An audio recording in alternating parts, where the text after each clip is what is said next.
ఈరోజు మనం కాజాలు చేద్దాం. దానికి కావాల్సినవి గోధుమ పిండి, మైదా పిండి, ఉప్పు, చక్కెర, వాటర్ ఇవన్నీ కలిపి ముద్దలా కలుపుకొని చపాతీ చేద్దాం.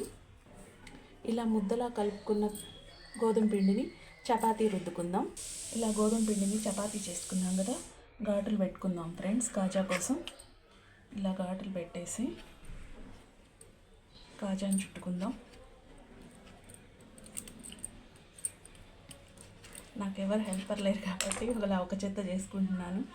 మీరు ఎవరైనా హెల్ప్ తీసుకోండి. ఇంతే, కాజా చుట్టుకున్నాం.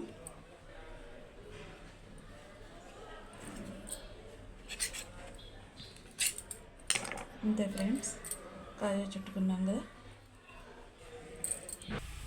స్టవ్ వెలిగించి ఆయిల్ పెట్టుకున్నాం కదా ఫ్రెండ్స్. ఇంకా ఒక్కొక్కటిగా వేసి వేయించుకుందాం, డీప్ ఫ్రై చేసుకుందాం.